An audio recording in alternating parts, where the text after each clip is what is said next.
guys, Buckskin Dave again. Anyway, I'm just taking a few shots with the Gemmer. I made up another batch of loads and I wanted to see how they hit, and it looks like they hit just fine. Anyway, we're going to talk about the 1886 today, or at least I'm going to shoot my 1886 today.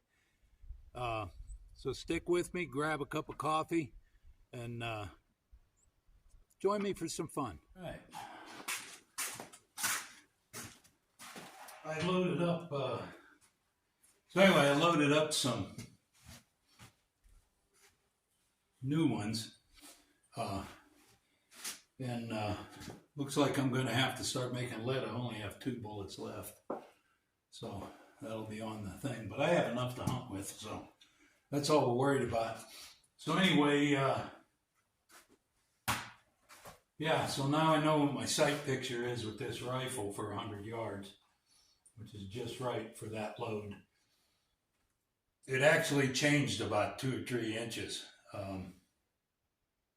The other one was shooting a couple of 3 inches. The old load was a couple of 3 inches high, which I loaded this exactly the same, but for some reason it is shooting a little lower. Anyway, it's all squared out as long as I use these bullets.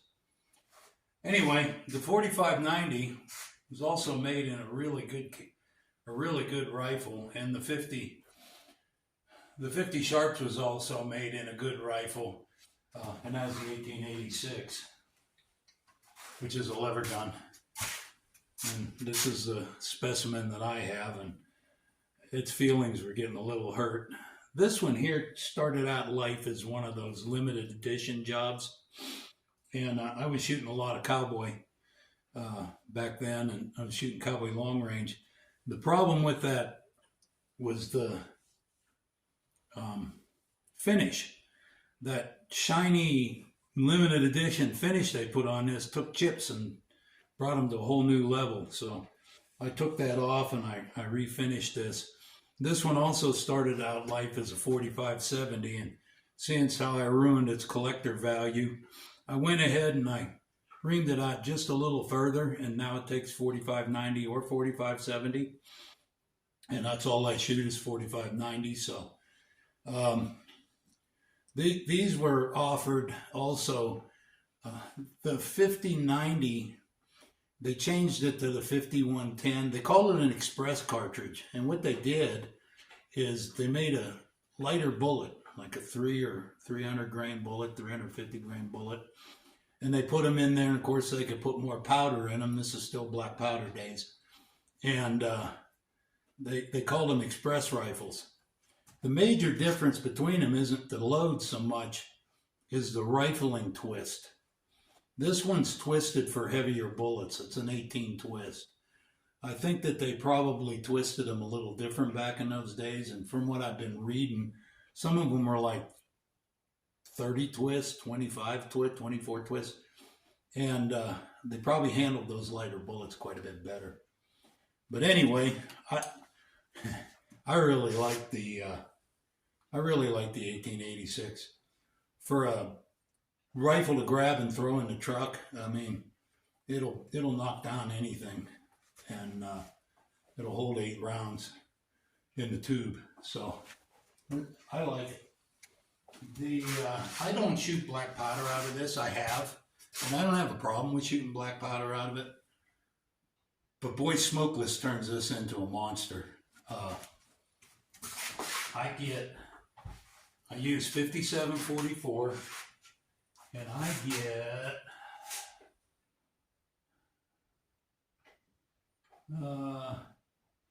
1630 is what I got the last time I shot, and it only has 22,000 cup.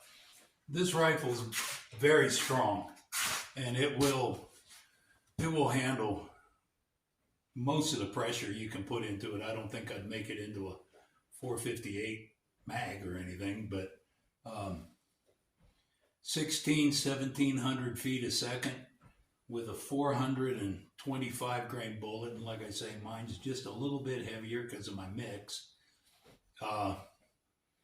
At 1700 feet a second,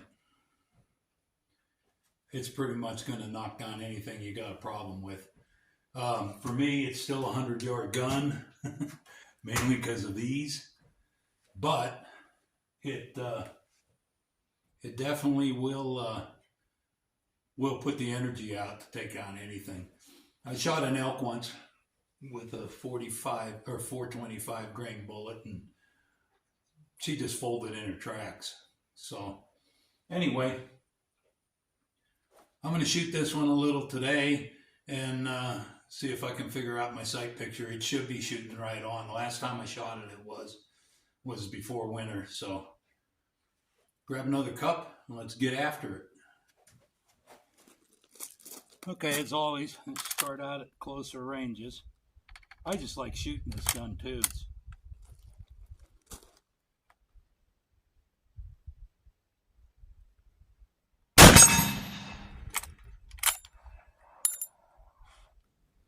So it's got a little bit of a boot to it with that 57-44, but looks like it hit pretty much center. I'm a little bit further than I usually shoot, probably about 45 yards. Oh.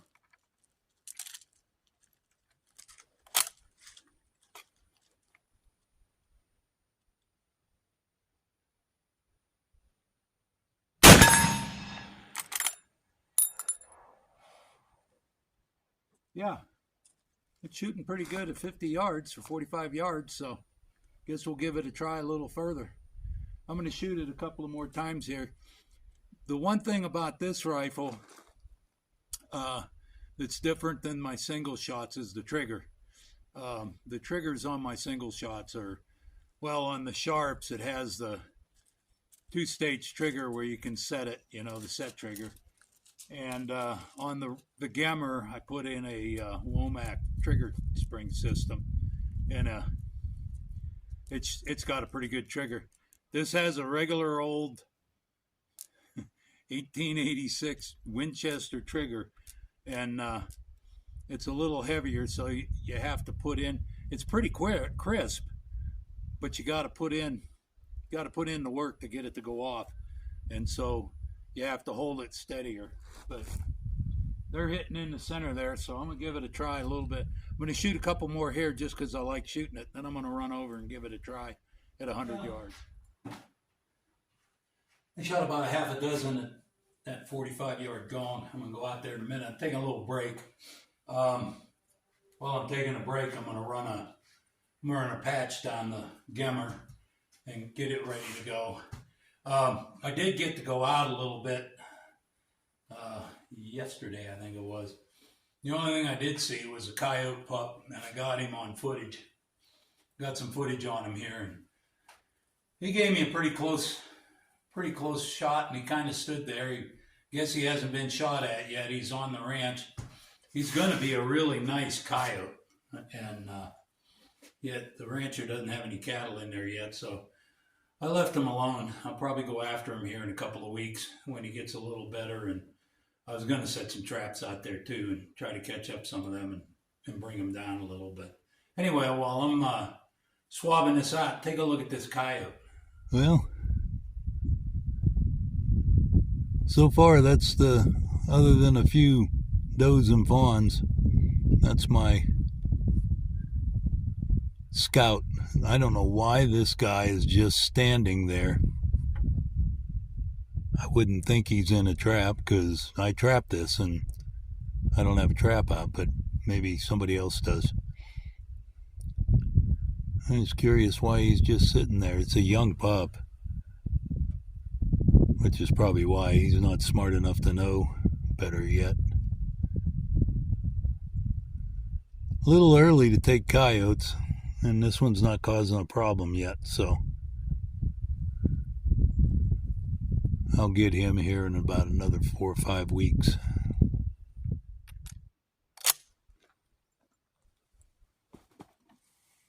Okay, let's see where this one's gonna go.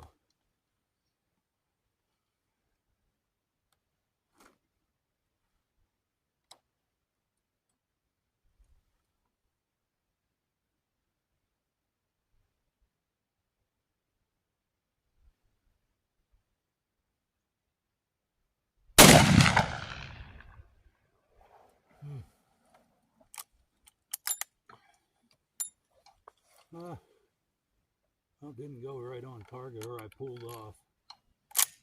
This one has that bead sight on it, and at 100 yards, it pretty much covers that target up.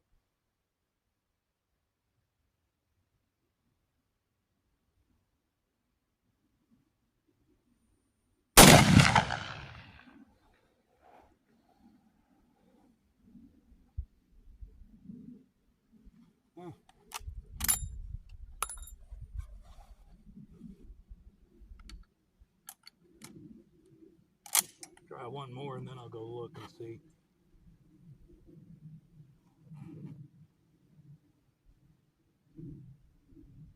Might be going high.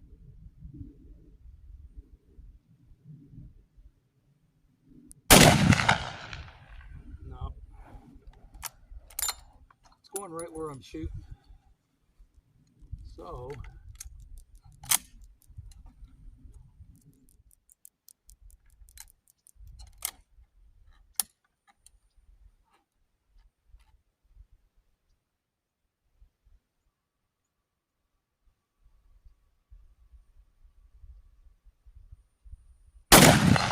okay, there we go. That was a hit. So I got it where it's shooting about 2 inches high. So I still got to put it on the plate, inch or so from the bottom. Right and left's looking pretty good.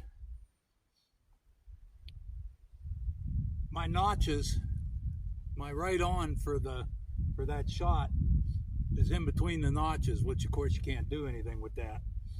So to put it on the next higher notch, I just gotta pick it up off the bottom of that plate a couple of inches, and it'll do the trick.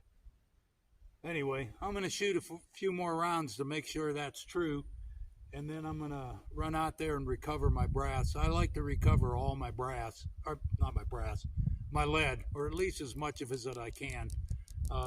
Got a lot of misses, so a shovel should pick up most of them. So let's go out and see what it looks like. So anyway, this is the target, and that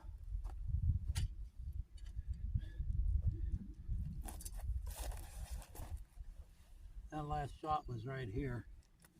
So all the ones that were going low, which are really cool, they were hitting pretty much in the same hole here. I mean,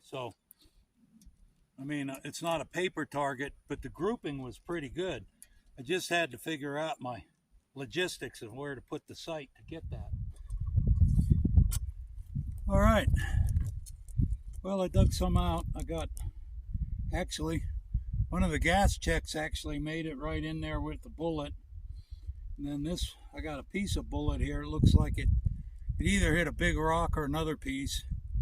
Anyway, these are my first 3 shots, and that were misses, and they went right. I mean, they were all in pretty much the same wad of dirt like this. So anyway, now that I got the sight picture figured out, the gun shoots accurate. I just had to get the sight picture figured out. Looks like I got it pretty good. So anyway, that's all I got. I'm going to try to go out and do a little hunting today. So this afternoon, this evening, it's kind of a cool day. So I'm going to go out and give that a whirl, and if I find anything interesting to you, I'll bring it to you next time. Anyway, you guys have a great day, and thanks for joining me for a cup. See you next time.